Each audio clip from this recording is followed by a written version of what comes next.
Saya Laila Zidni Alfia Rizky dari Program Studi Bimbingan dan Konseling Universitas Muhammadiyah Magelang, NPM 2303010015. Kali ini saya akan membuat video tentang bimbingan karir untuk memenuhi asesmen akhir semester mata kuliah BK Karir. Materi kali ini akan ditujukan kepada siswa-siswi dari SMP kelas 7, di mana materi terkait dengan karir itu tidak hanya diperuntukkan untuk siswa-siswi dari kelas 9 atau kelas 12 saja, tetapi harus sejak dini kita pelajari atau kita pahami. Untuk tema kali ini adalah mengenal diri dan merancang masa depan. Jadi untuk adik-adik kelas 7, kita juga harus memahami bahwasannya karir itu penting untuk masa depan kita. Dan untuk kelas 7, kita akan lebih dalam mengenali terkait dengan bagaimana caranya mengenal diri dan merancang masa depan yang baik. Baik, yang pertama, kita harus mengenali dulu nih, apa itu mengenal diri. Mengenal diri itu bukan hanya tentang siapa diri kita, siapa nama kita, rumahnya di mana, identitasnya bagaimana. Mengenal diri di sini itu artinya kita mengenali siapa diri kita sebenarnya.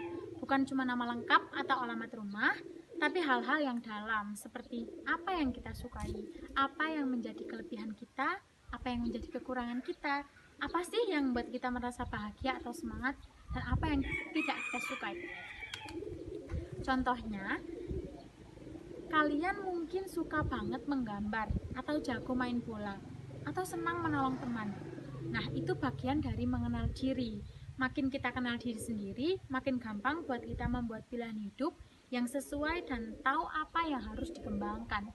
Ketika kita senang sekali menggambar, maka kita kembangkan untuk terus melukis, menggambar. Ketika suka main bola, kita kembangkan apa yang kita sukai, apa yang kita minati, dan apa sih yang harus kita tekankan kalau kita itu mengenal diri kita itu sebagaimana, kekurangannya apa, kelebihannya apa.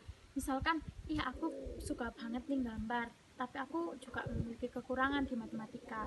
Nah, gimana kita juga membalancekan itu agar seimbang, kita tetap meningkatkan kemampuan kita, bakat kita, tetapi juga tidak mengindahkan kekurangan kita. Selanjutnya, kenapa sih kita harus mengenal diri? Kita harus tahu dong, apa dan kenapa kita harus mengenal diri kita, manfaatnya itu apa buat kita, dan kenapa sih itu penting banget. Karena kita itu sebagai manusia harus mengetahui dan mengenal diri kita sendiri agar kita tahu apa yang harus kita tingkatkan di potensi kita dan apa yang harus kita kurangi sebagai kekurangan kita. Pertanyaan penting seperti ini, apa ya jawabannya?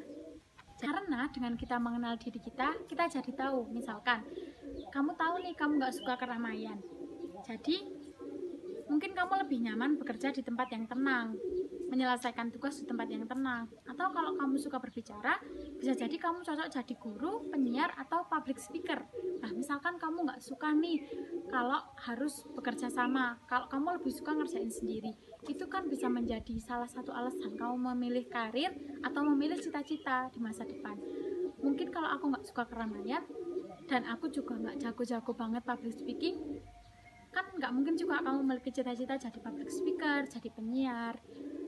Berbanding terbalik, ketika kamu itu orangnya ceria, kamu suka ngobrol di depan orang, kamu suka berbicara di depan, kamu bisa menentukan nih masa depan kamu itu gimana dengan mengenal diri kamu itu. Dan kamu juga bisa mengembangkan potensi kamu yang kamu itu awalnya mungkin hanya berani berbicara di depan teman-teman kelas, kamu bisa mengembangkan kalau kamu itu bisa berbicara di depan halayak yang lebih ramai. Kemudian ketika kamu menyadari kekurangan kamu itu tidak teliti, tapi kamu memiliki kelebihan di public speaking, kamu juga tetap harus menyeimbangkan kekurangan kamu itu. Jadi kekurangannya itu tidak boleh diindahkan. Nah, mengenal diri juga bikin kita nggak gampang ikut-ikutan orang lain.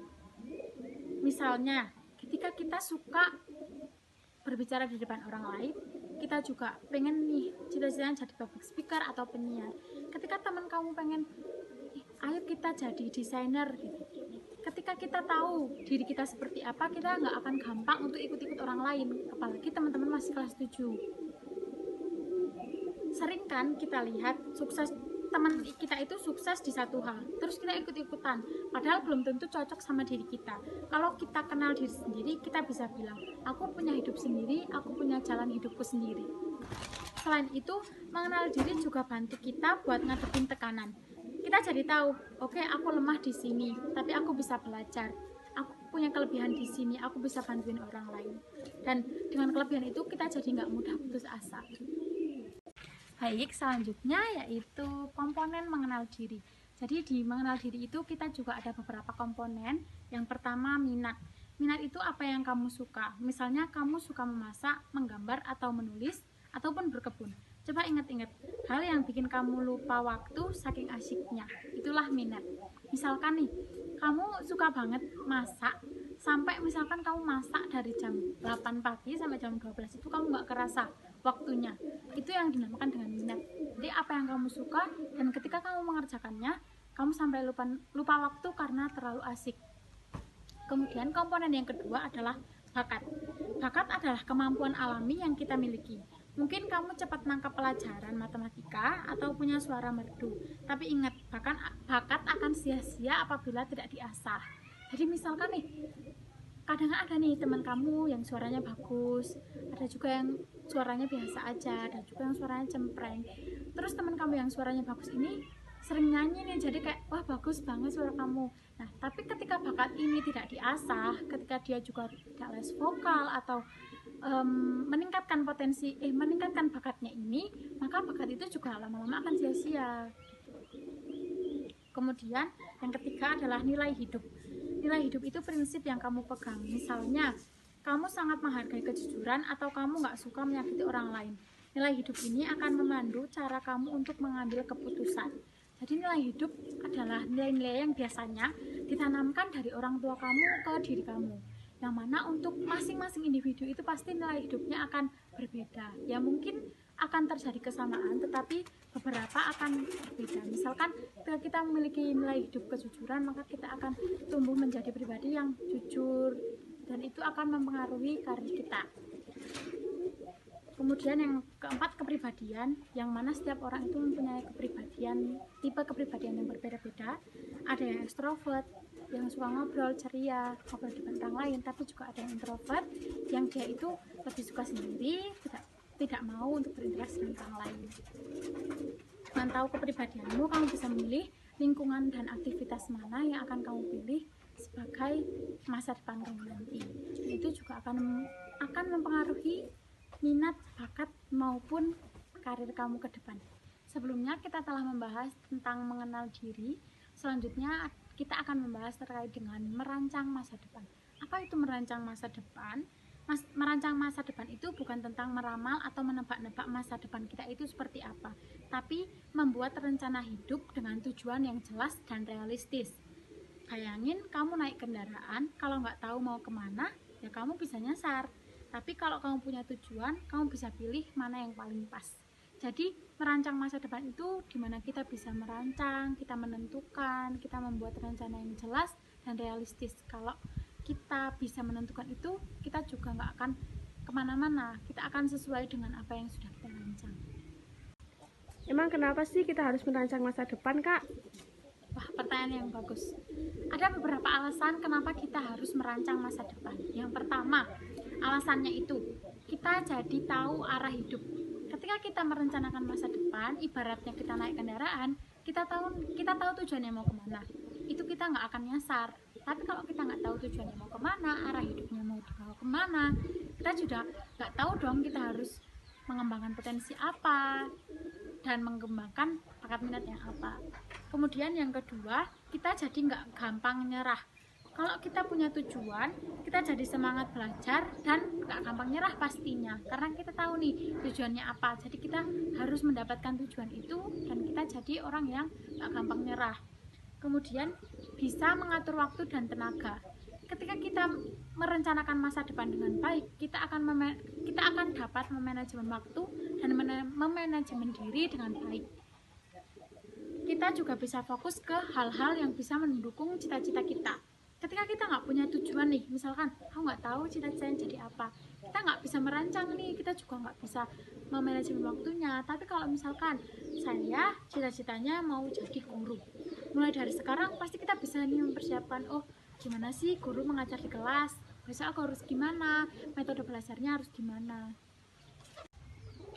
Saya akan menjelaskan ya, bahwasannya kunci dari keberhasilan itu jangan takut gagal.